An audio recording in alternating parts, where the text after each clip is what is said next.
Hello and thanks for joining us from our studios in Israel. I'm Aaron Porras here with ILTV's Morning Briefing.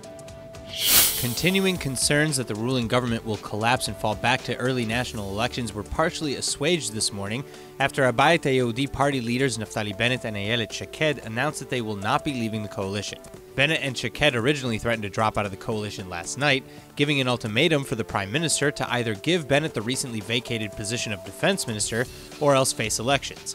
But after what was likely a long night and morning of cabinet negotiations, the coalition will remain intact, albeit with just a 51% majority in the Knesset. Bennett has also now stated that he will, quote, stand by the Prime Minister's side, end quote, despite Netanyahu giving himself the defense ministership and dropping the foreign ministry position he had prior.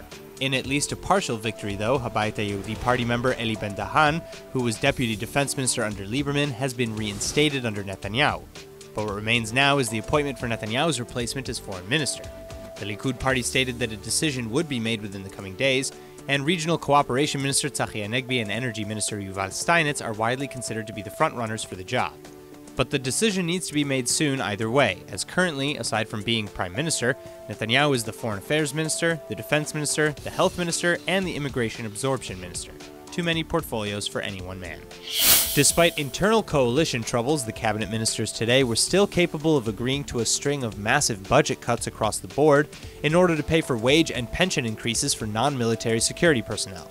In a vote of 22-3, the cabinet approved a 1.35% cut from each ministry over the next 20 years, valued at a total of 22 billion shekels.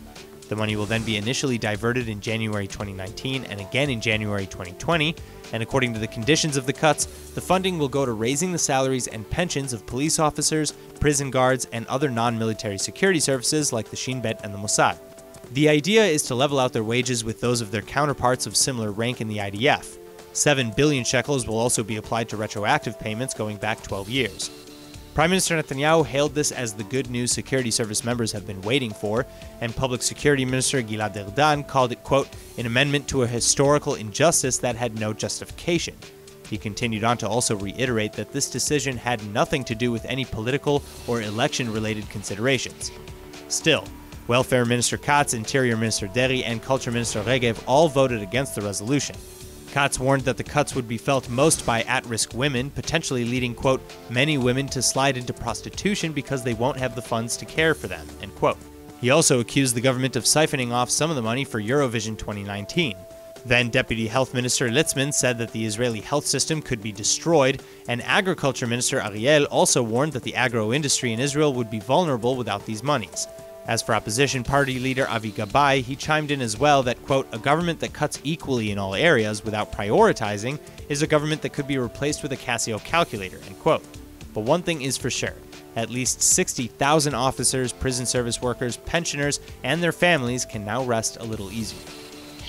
Over the past 2 years, a Trump White House team, specifically led by White House aide Jared Kushner and Middle East peace envoy Jason Greenblatt, has worked on a Middle East peace plan that they hope will get both Israeli participation and Arab world support. But now, this time, supposedly in light of the political climate in Israel, United States President Donald Trump will meet this week with his top advisors to review the timing of the plan's unveiling. Even United States Ambassador to Israel David Friedman is set to return to Washington, D.C. from Jerusalem to attend. Now, United States officials are saying Trump wants to roll out the plan by February, but that in light of the coalition tensions and instability, it may be a little longer. And for now, the White House team is still simply saying that they'll reveal their plan only when the timing is right.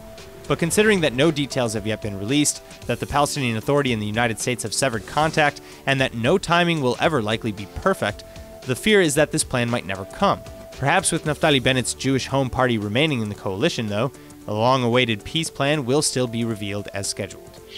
In other news, on Sunday, Israeli ministers advanced a bill that would give Israeli authorities the power to ban any child, parent, teacher, or person who has not been vaccinated yet against specific diseases from all educational frameworks.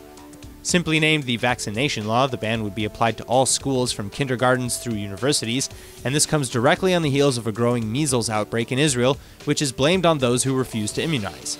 Hundreds have fallen ill with measles just this past year, and even an 18-month-old toddler has died from the disease in Jerusalem, the first such measles death in 15 years. Now, the preliminary Knesset vote is set to be later this week, and the bill requires another 3 votes to officially become law, But the bill is widely supported across the Knesset and by the Israeli Medical Association and its pediatric division.